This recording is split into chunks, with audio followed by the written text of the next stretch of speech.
El verbo navega en la palabra, y la palabra llega a puerto, al pie de la letra. Comenzamos.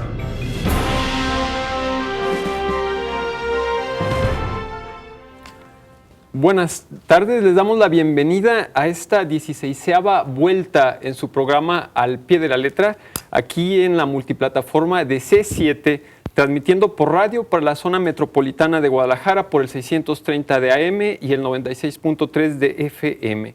Puerto Vallarta nos escuchan por el 1080 de AM y Ciudad Guzmán en el 107.5 de FM.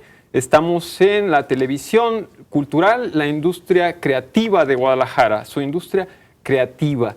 Esta vez lamentamos la ausencia de Patricia Velasco, que está trabajando fuertemente donde le corresponde porque tiene un evento próximamente, pero aquí estamos listos para emprender este viaje por la literatura, por la cultura y por la charla.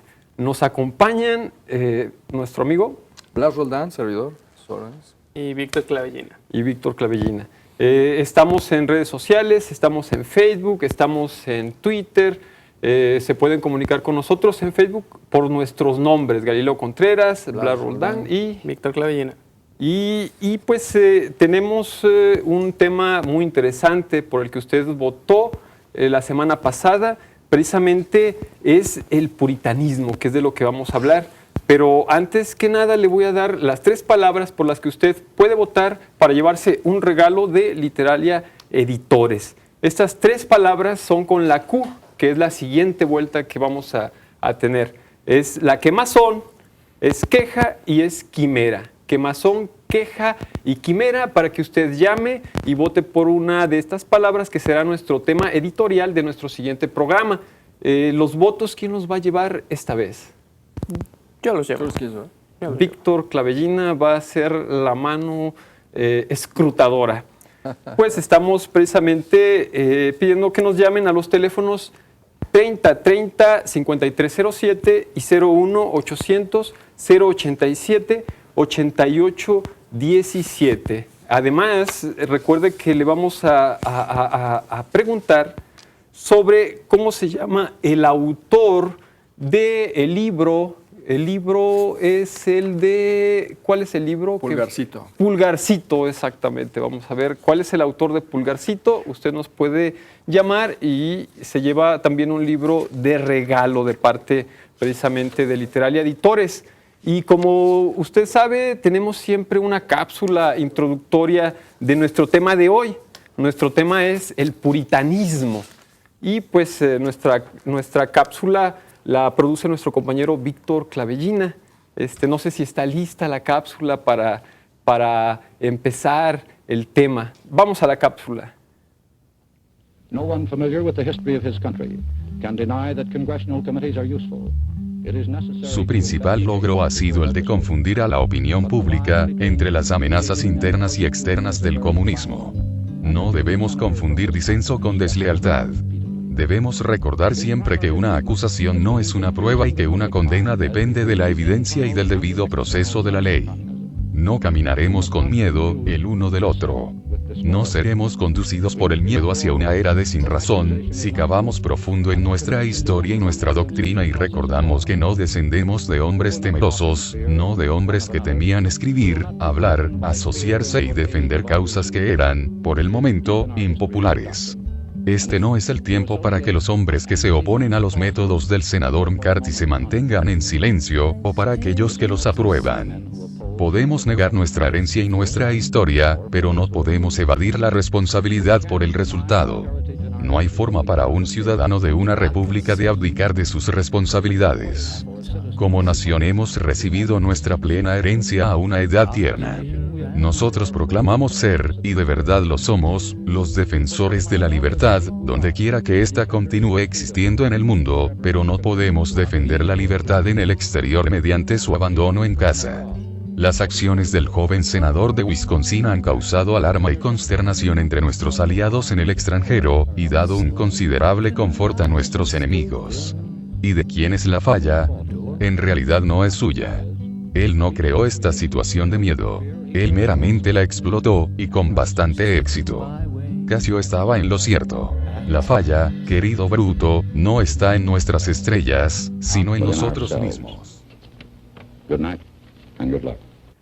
Pues ahí está el puritanismo, una cápsula pues muy interesante en el sentido de que ahora vamos a interrogar a nuestro compañero Víctor Clavellina sobre la relación del por qué escoger en el tema puritanismo precisamente esta cápsula. Bueno, esta pequeña cápsula que ven es de 1954, entonces en Estados Unidos. Entonces hablamos de este momento de la Guerra Fría y entonces de un periodo en específico que se llama el Macartismo. macartismo, que viene pues de este senador de Wisconsin, ¿no? O sea, que empieza ahí, ¿no? A hacer una como tipo casa de brujas, ¿no?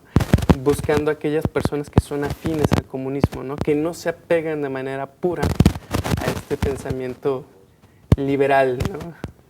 Y entonces Sí, creo que eso es, creo que ejemplifica muy bien lo que podría ser, ¿no? Siempre la llegada del puritanismo a un extremo, ¿no? Que pues en dado momento pues vamos a hablar de eso, ¿no? Muy interesante esto que dice Víctor, sobre todo porque no se centra no en el sentido pues de la definición del puritanismo, sino que Víctor nos está mostrando aquí un poco eso de los puritanismos, ¿verdad, Blas? En ese sentido, ahí hubo un puritanismo, ¿no? es uno, pero es un binomio, porque la Unión Soviética de entonces, que era Rusia en realidad, también ejerció un puritanismo, ¿no? Ahí está Alexander Solzhenitsyn en Archipiélago Gulag como testimonio literario de ese otro puritanismo. Acá hay un cierto puritanismo que también se ejerce, ¿no? Por supuesto, esta cacería de brujas, que así se le conoció a cualquier sospechoso de amistad o Simpatizante. afiliación, sí, comunista, pues perdió hasta el trabajo, ¿no? Es interesante. Algunos la libertad. Sí. Y estaban en la lista negra, ¿no? Del gobierno. Y entonces, si estabas en esta lista negra, pues no eras simpatizante y entonces te podrías perder tu trabajo y entonces te estaban siguiendo y una cacería de brujas, ¿no? Buscando evidencias. Quién estaba sucio en el sentido ideológico, ¿no? Y esto me lleva precisamente a pensar esos orígenes de exclusión, de acuerdo a decir, bueno, ¿quiénes son los puros y quiénes son los sucios? Y tenemos pues aquí las referencias que nos llevan hasta esa ruptura en el catolicismo. Claro, precisamente el calvinismo con la bandera de lo puro, ¿verdad, Blas? Sí, es el dogma y su profeta y sus allegados y los que no son. Y bueno, que se ejerce, por ejemplo, en Estados Unidos. En el puritanismo de McCarthy llega al puritanismo del Mayflower con los peregrinos, pilgrims, porque son puritanos los que emigran a Estados Unidos perseguidos por los anglicanos. Muy bien, Blas. Ahorita regresamos y continuamos con su programa de Al Pie de la Letra. Solo el amor contiene a la palabra y la palabra al amor. Al pie de la letra. Continuamos la travesía contigo. Al pie de la letra. Bienvenidos otra vez a su programa Al Pie de la Letra aquí en la industria cultural de todos los jaliscienses. Les recordamos que tenemos libros de regalo a partir de que usted vote por una de las 3 palabras que la siguiente semana van a ser nuestro eje rector del debate en esta mesa de Al Pie de la Letra. Las palabras por las que le estamos pidiendo que vote son, ¿cuáles son, Víctor? Quemazón, queja y quimera. Quemazón, queja y quimera. Usted puede llamarnos a los teléfonos 3030-5307 y 087-88-17 para que nos llame y nos responda también a la pregunta ¿quién escribió el libro de Pulgarcito. Pulgarcito? No es cierto, no es cierto. Sí. Pulgarcito, que nos diga quién escribió el libro de Pulgarcito y se va a llevar unos libros regalados por parte de Literalia Editores. Y bien, después de estos anuncios, seguimos para terminar con esta palabra un tanto difícil de asir, el puritanismo, ¿no? ¿Cómo es que lo puro nos divide, ¿no? ¿Quién es el que marca lo que es puro de lo que es impuro, etcétera? Blas. Pues eso es, ahora que lo mencionas, en nuestra cultura, la cultura judía tiene esa definición muy clara en su dogma y en sus prácticas, ¿no? Hoy en día, por ejemplo, podemos ver esta denominación kosher en muchos de los productos, donde, por ejemplo, en Israel y en algunos otros países, ahora México también, está un rabino que es el que dice que sí, que no, ¿verdad? En estas cuestiones de pureza e impureza. Y eso ha permeado la cultura occidental en su sentido cristiano. Esta separación que se dio es una forma rigorista de todo ese dogma, ¿no? Los que fueron a Estados Unidos establecen esa forma de vida rigurosa y se traslada a sus textos. Los primeros textos son bíblicos, interpretaciones del Evangelio, catecismos calvinistas, puritanos, en fin, de todas estas ramas a las cuales se fundaron Estados Unidos. Pero en la literatura, por ejemplo, en Benjamin Franklin, uno puede ver en sus escritos que hay un eco de eso, ¿no? En Emily Dickinson también en sus poemas hay también por ahí reminiscencias de esa ética protestante. Es que no se puede negar en ningún sentido que precisamente el hecho de la conformación de Estados Unidos es un pueblo de puritanos, cuando menos en lo que fue el establecimiento de las 13 colonias a partir pues de esa expansión, ¿no? De alguna manera, esa forma de alejar de Europa las religiones que en un sentido eran extremas, precisamente por la cuestión de la reforma. ¿No? Porque también desde las colonias inicia la migración fuerte de alemanes, irlandeses, italianos, las colonias de alemanes en Nueva Jersey, por ejemplo. Pero también, fíjate que puritanismo también significa escrupulosidad, el ser escrupuloso. Eso es purismo, ¿no, Blas? Pero está relacionado. Está relacionado, pero porque hay, exacto, la forma de método, las formas y sus métodos se trasladan. Y, por ejemplo, tú lo ves en literatura más reciente, más cercana, en Estados Unidos también, como por ejemplo The Catcher in the Rye de Salinger, por ejemplo, El Guardián del Centeno, en el Centeno, donde Holden Caulfield, el protagonista, nos va describiendo escrupulosamente, pero maneras de la vida norteamericana, que tienen mucho de puritanismo. El colegio, los personajes que aparecen en ese trasladarse de su colegio a Nueva York, ahí aparecen también estas formas. ¿Puritanismo en México? ¿Hay alguna especie de...? Yo creo que los menonitas, por ejemplo, ¿no? Que nosotros de pronto vemos en las calles ofreciendo queso, ofreciendo costuras. Ellos son puritanos y siguen un puritanismo en el sentido de que no se ensucian, Blas, con las cuestiones de la modernidad. Por ejemplo, yo creo en ese sentido que el puritanismo va ligado pues a una cuestión ideológica. ¿No? Ya lo vemos con McCarthy, ¿no? Pero no es estrictamente puritanismo tampoco el de McCarthy. No es estrictamente. Tendríamos que sujetarnos a lo religioso. No, pero, o sea, el concepto. En el concepto. Por eso mencioné a Salinger como ejemplo, porque es como una extensión. Sí. O sea, pero fíjate, en ese sentido habría que hablar de todo, de que el puritanismo ha generado mucha literatura, ¿no? Por ejemplo, Las Brujas de Salem, o sea, en ese contexto, ¿no? O sea, esa novela que empieza a hablar sobre lo que genera el John puritanismo. Updike. Ajá. O si no, la Letra Escarlata, por ejemplo. Esa es una novela que habla específicamente de lo que el puritanismo puede hacer, ¿no? Y de cómo estas contradicciones internas, ¿no? Es bien interesante eso que dices, Víctor, porque precisamente me lleva al contexto local de cómo el puritanismo, es decir, es que nosotros somos tan puros que no los queremos a esos porque son impuros. Y lo que me lleva pues a pensar es pues lo que es la homofobia, por ejemplo, ¿no? O el odio a los extranjeros, la xenofobia, por ejemplo, ¿no? Sí, o sea, en parte hay un puritanismo también nacionalista. A fin de cuentas, el puritanismo es una esencia conflictiva porque termina dividiendo los limpios de los sucios. Incluso yo no sé si entonces, ampliando esto, tendríamos que incluir a las distopías, ¿no? Por ejemplo, Savonarola o Tomás More, en fin, a todos estos como una forma de la puritana o búsqueda de lo puro, ¿no? No sé si entonces ampliar tanto el término. Sí, no. Ya No, entramos como que son otras cosas, ¿no? Muy bien. Pues le recordamos que estamos en Al Pie de la Letra, que el puritanismo es precisamente una condición que tiene muchas veces que ver con las formas de exclusión de la sociedad humana, y de alguna manera tenemos un libro que vamos a presentar en este momento, que fue la tarea de la semana pasada. Es el libro de un autor Nobel, Orhan Pamuk, ¿verdad? Orhan Pamuk. En este libro precisamente ocurren algunas cosas que tienen que ver con ese puritanismo en cuanto a la condición sexual que se vivía en Turquía en los años 70.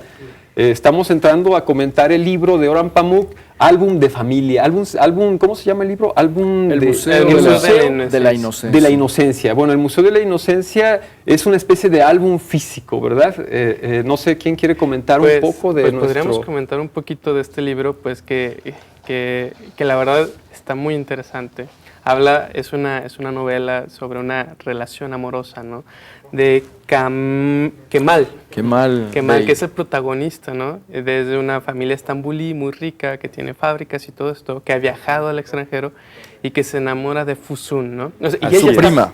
Y que es su prima, pero una prima en segundo grado, tengo entendido. Sí, y pobre. Y Así pobre, es, dependienta, ¿no? Pero Desempleada. él ya está comprometido, se va a prometer con Así es. Sibel, ¿no? Recuerde que el libro que estamos presentando hoy es El Museo de la Inocencia de Orhan Pamuk, y precisamente pasan esas cuestiones que Víctor está aquí describiéndonos, las cuestiones que tienen que ver con una familia y con una relación amorosa. Blas, ¿te acuerdas del triángulo amoroso? Sí, sí, un triángulo amoroso, porque en la primera parte nos cuentan pues cómo se enamora, cómo viven un amor tórrido, ¿no? Apasionado y además breve, un mes. 8 meses, ¿no?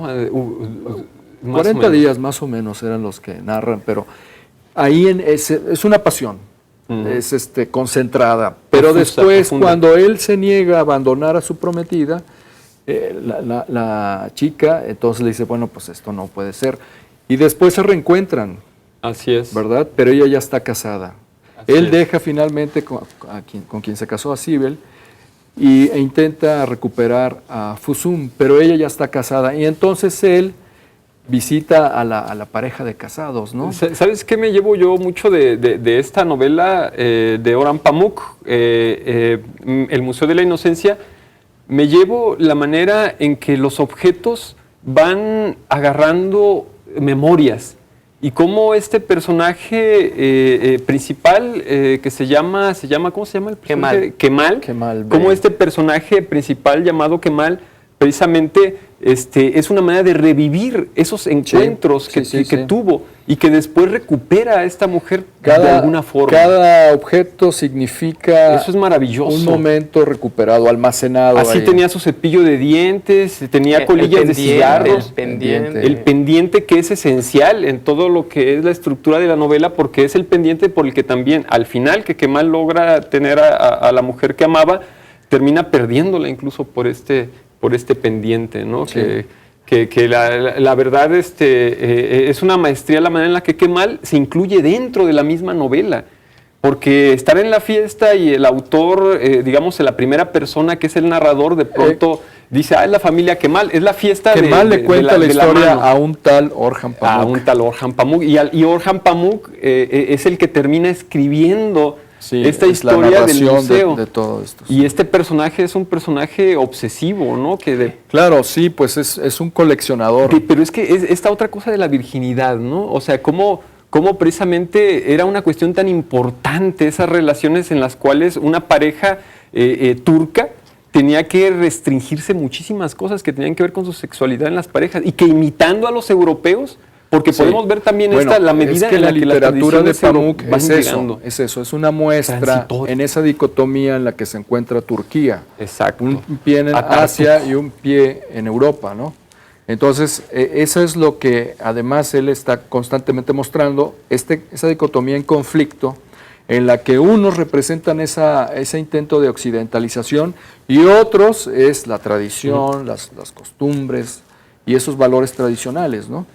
Y Lo interesante, creo, de la novela, bueno, a mi juicio, es Muy bien. esa amalgama, cómo se nos va presentando y cómo en los personajes hay vivencias, sufrimientos, Increíble sentimientos de este conflicto cultural. Recuerde que este libro que estamos presentando es El Museo de la Inocencia del Premio Nobel Orhan Pamuk, que nos puede llamar para votar por las palabras que estamos hoy pidiendo para la editorial de la siguiente semana. ¿Qué son? ¿Cuáles son las palabras? Quemazón, queja y quimera. Usted llame por una de estas palabras, quemazón, queja y quimera, y se va a llevar un libro de literatura. También estamos haciendo la pregunta para que nos llame y nos responda quién escribió Pulgarcito, y le regalamos también un libro de parte de Literalia Editores. ¿O quiénes? ¿Quiénes? Para darles ya las pistas, ¿verdad? Le recordamos que es quiénes. Muy bien, regresamos en un momento. Ojos de sal, de azúcar, para leer la vida. Al pie de la letra.